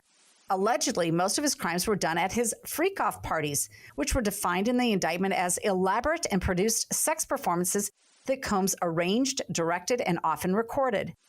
These were hosted in hotel suites where numerous suppliers, staff, business associates, and victims were present. Nearly 2 decades of deviant and allegedly serious felony crimes, and yet P. Diddy was celebrated on the red carpets, on stage, and photographed with numerous other celebrities in welcoming, friendly poses? Are Americans to believe that his circle of co-conspirators and victims were so tight-lipped that other celebrities, especially ones he was close to, didn't know what he was doing? Hollywood and the music industry need a thorough cleansing. And isn't it time to end celebrity endorsements? Kamala thanking P. Diddy for hosting a COVID town hall in 2020 looks even more stupid now. I'm Jeannie Ives. To learn more, listen to my radio show on Sunday from 7 to 9 p.m. and sign up for my newsletter at breakthrough-ideas.com. We now return to the real story. Here's your host, Jeannie Ives. All right, welcome. Closing out our Sunday night, of course, we have the Edgar County Watchdogs, and there is a lot to talk about. There always is with them. Always something going on in Illinois. Oh, speaking of which, guess what's coming up next week? Oh, yeah, that's right. Mike Madigan's trial. Wonder how that's going to end. Hung jury? Anybody wondering? How are they going to even pick a jury? Who in Cook County doesn't know Mike Madigan and what he's done? But whatever. Guess what I'm going to try and do? I'm going to try and show up one day. After all, Bruce Rauner said I was Mike Madigan's favorite Republican. Might as well show up. You know, some of his dirty deeds were done while I was there. Could be interesting. Anyway, there's so much to talk about. And that would include Fox News calls her Dalton Dictator. Dalton Dictator. Tiffany Henyard. Reportedly facing eviction over back rent amid lavish spending habits.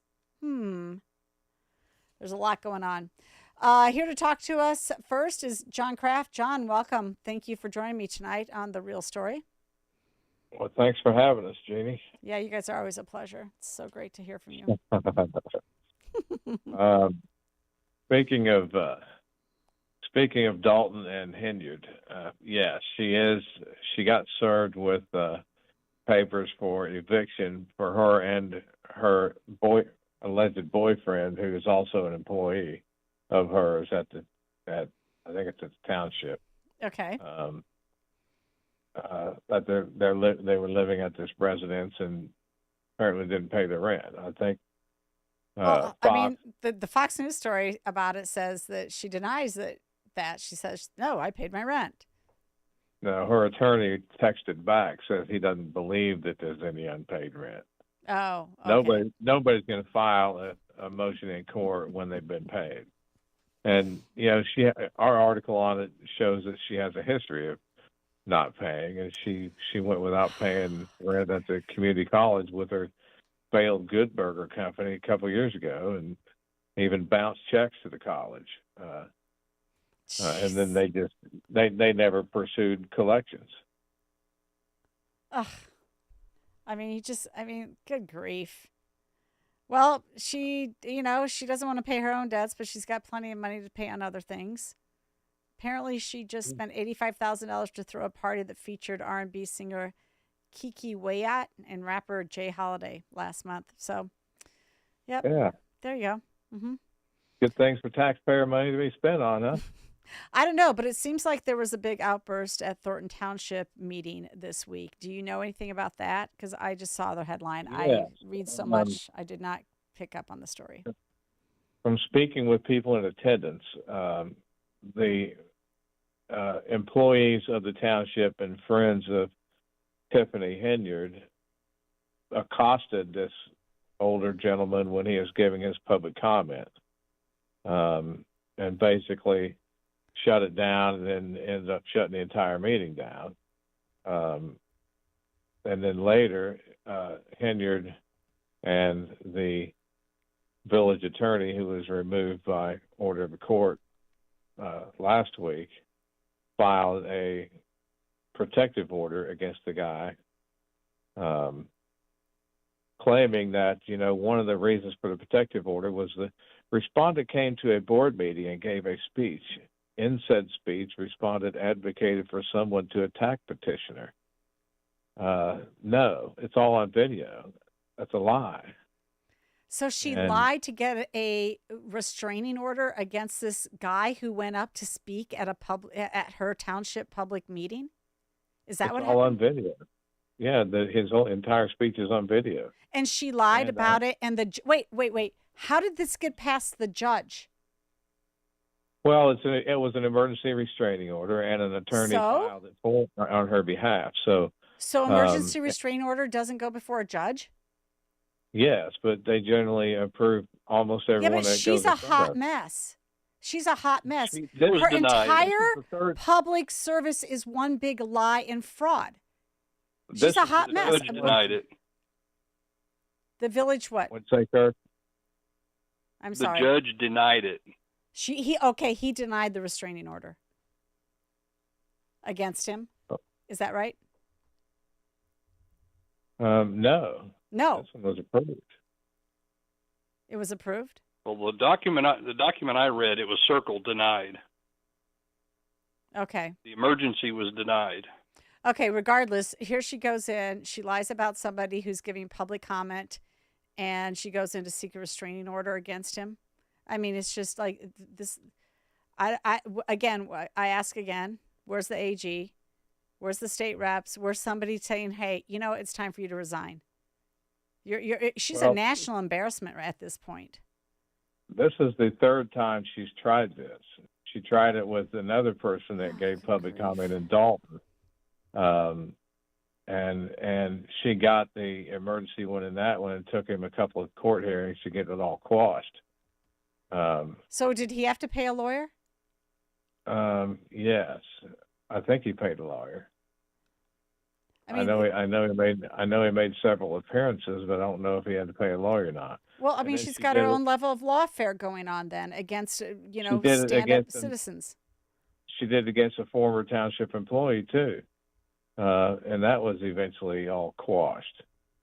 But this is how they treat people that speak out and speak at public comment. Oh my gosh! All right, I mean, I don't know what to say. If we got time, we could talk about the 3 restraining orders a judge issued against her and her illegal appointments to village positions. Okay, we got time. Sure. She appointed a chief of police, a village administrator, and a village attorney without the required approval of the board. The board has to, approve of those appointments. And they just showed up to work and started issuing instructions and threats, and the judge finally said, after a 3-hour court hearing, and we're getting those transcripts, it's supposed to be pretty juicy, all 3 of those appointments are void, and if they attempt to show up to work, he'll hold them in contempt of court. Okay, well, you've got some judges doing their job down there. That's great. Hey, listen, how about a new name? The Diva Dictator of Dalton. I don't know. Maybe. Kirk's right. This was denied. I didn't see that little circle. It was denied, and it's pending for another court hearing on October 24th. Oh, good grief. Okay, we're going to take a break. We'll be right back with more from the Edgar County Watchdogs. Stay right here.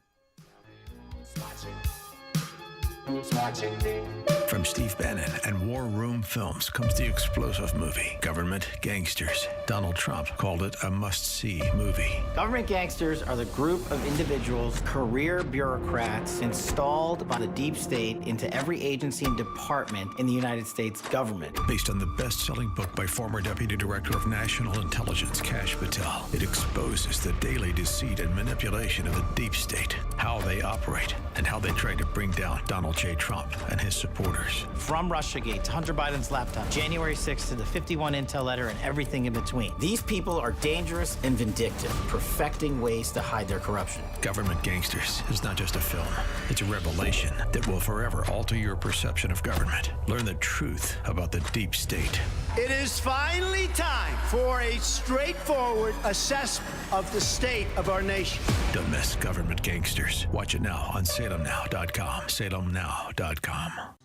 Balance of Nature supplements, changing the world one life at a time. I'm a doctor myself. I've used it and I've turned a lot of my patients onto it as well. It's a good product. I've actually taken the bottles up to him, and my doctor, he tells me keep doing it. I am 87 years old, and I am an RN, and my PhD work is in anatomy and physiology. I watched your advertisement on TV, and I thought, I'll try it for just a month. I have stayed on it. Just think it is a marvelous product. Start your journey with Balance of Nature supplements. Call 1-800-246-8751 or go to balanceofnature.com and sign up as a new preferred customer.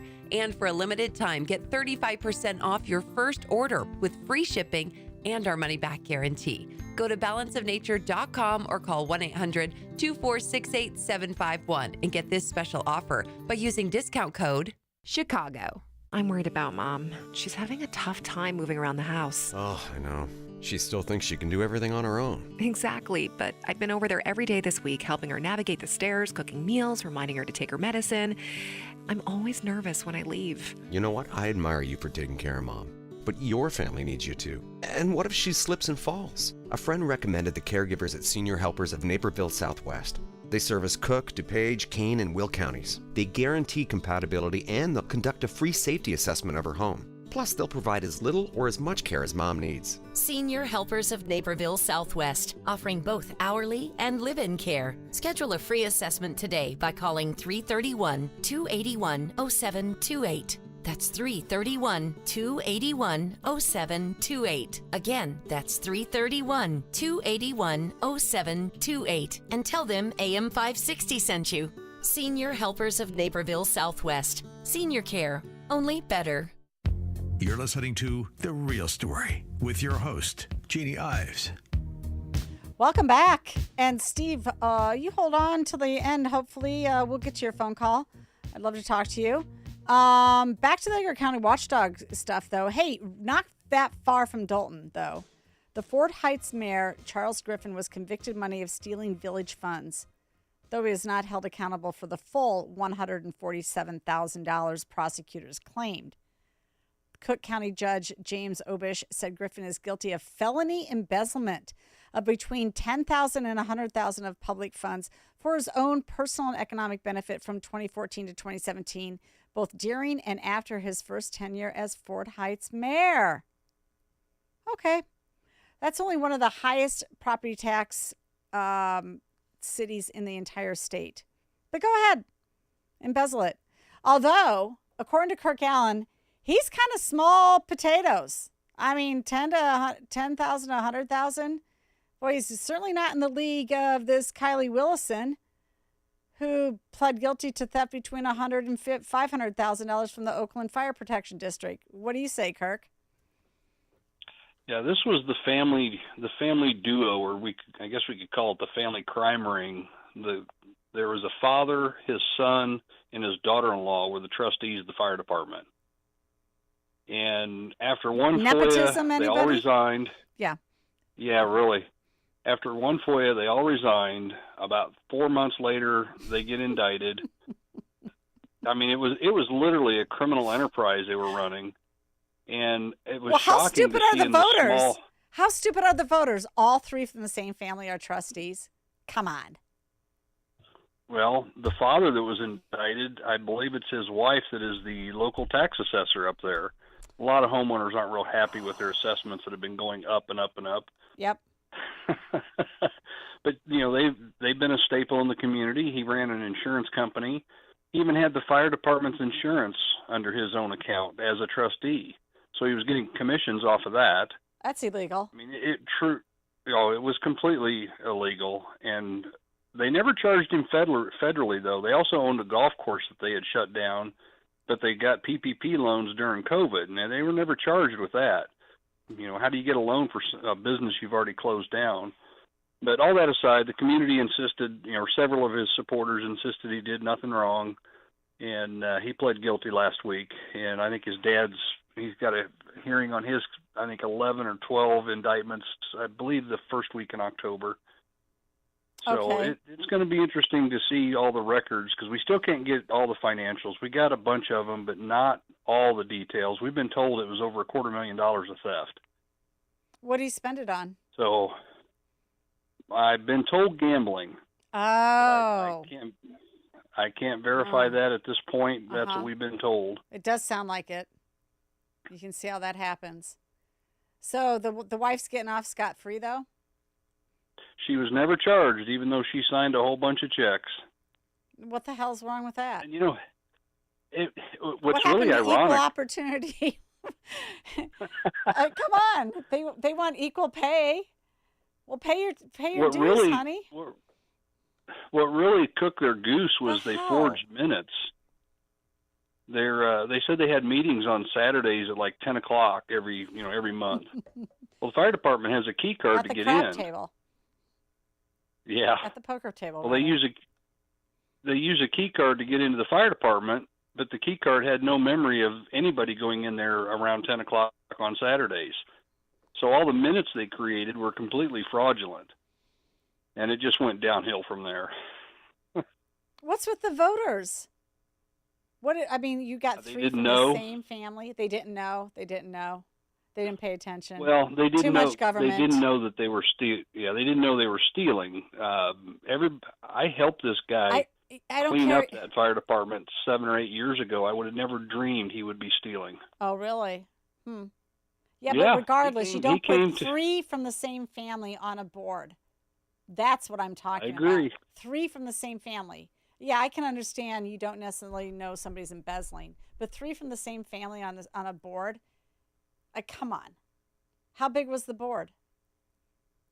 3. Three. Okay, they run. It's not even. Only in Illinois. You cannot You're make this right. up. Is it even legal? just Is can't that believe- even legal? Do you know, is that legal to have three of the related people control, Yes. 100% control of the board, 100% control? Yep, that's legal. They got on the ballot. Okay, They circulated petitions. They got elected. All right, some state rep needs to change that. You can't have, you can't have more than one related person on a board at any time. Have you ever seen Illinois adopt any nepotism laws? No, and that's really what Madigan's entire trial is all about. Nepotism. Right. Basically paying off other people to take care of people that are good to him. That's what it's about. Who are doing his campaign work. That's what it's about. That's what's going on in Dalton. It's no different. Tiffany's, the guy that she's living with works at the city of Dalton. How convenient is that? It's everywhere, unfortunately. Oh, it is everywhere. I've seen it in my own community. You know it. Yeah. Well, no. I'm not sure how the wife on this deal didn't get charged, because her signatures are on the checks. She's in the meetings where all these transactions are being quote unquote approved. I'm just dying to get my hands on all the credit cards to find out how much money, or the credit card statements, how much money did he really embezzle, and how many hundreds of thousands in a line of credit did they take from the bank? I want the details, because the truth hasn't come out yet. They've been keeping that until the trials are done. It's all part of the investigation. Well, somebody should make a big stink about this. After all, we're all about women empowerment and equal rights. So I think that, somebody should raise this a question about why is the wife not charged? Definitely. Okay, we've got time real quick for your other one, Shelby County, Do the Laws Matter, if you want to talk about that. You bet. State's attorneys are required to be commissioned by the governor. Well, what happens when you have a state's attorney that hasn't been commissioned by the governor? We're trying to find out. Oh. Now, we know she took her oath, but she hasn't been commissioned by the governor. She hasn't taken her FOIA training. She hasn't taken her, well, actually, she did take her FOIA training 19 days after I requested the training certificate. Holding them accountable. Yeah, it Otherwise, was she would have comical never because taken the first FOIA, she didn't take it. And then I submitted one later thinking, maybe she realized she needs to. And she did take it, 19 days after that original request. But she had already issued several documents that we requested, and she didn't redact judges' signatures. She didn't redact birth dates of prior state's attorneys, credit card numbers. I mean, the most basic person knows there's private information you need to redact. And then she turns around and won't give me police reports of a convicted felon saying that, there's information that would disclose the identity of a minor. Well, that's what a redaction is for. I want the police report on the convict. And she won't give it to me, so we're letting the AG deal with her on that one. Well, there you go. People who are charged with enforcing law, breaking the law. It's happening every single day in the state of Illinois. Hey, that's all that we have time for tonight. Thanks so much, John and Kirk, for joining me on The Real Story. Hold right there, audience. We'll be right back with Steve's question and to close out the show. This is The Real Story with Jeannie Ives.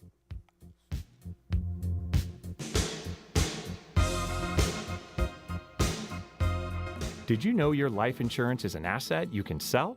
I'm Jay Jackson, CEO of Abacus Life. For almost 20 years, Abacus has been purchasing life insurance policies from seniors just like you. And at abacuspays.com, we've created a free policy value calculator so you can find out the worth of your policy in just seconds. There are no fees and no obligations. Get real value from your life insurance when you need it with Abacus. Learn more at abacuspays.com. They say to make yourself indispensable at work, so I developed a digital catering solution that only I can operate. Okay, it's actually EasyCater.com. David! They love me, because I, the director of catering logistics, not a real job, use EasyCater to get catering from all our favorite restaurants. Tight budget? No problem. Need vegetarian options? Gluten-free? Check and check. D-Man, you crushed lunch today. It was easy. EasyCater. EasyCater is your all-in-one tech platform for ordering food for work. Start your order at EasyCater.com. If your approach to everyday aches and pains is to mask them, feel better for a few hours only to have the pain return and then repeat the cycle all over again, it's time to try Relief Factor. And the good news is Relief Factor makes that easy. Their 3-week quick start is just $19.95, less than $1 a day. Instead of masking pain, Relief Factor helps eliminate it.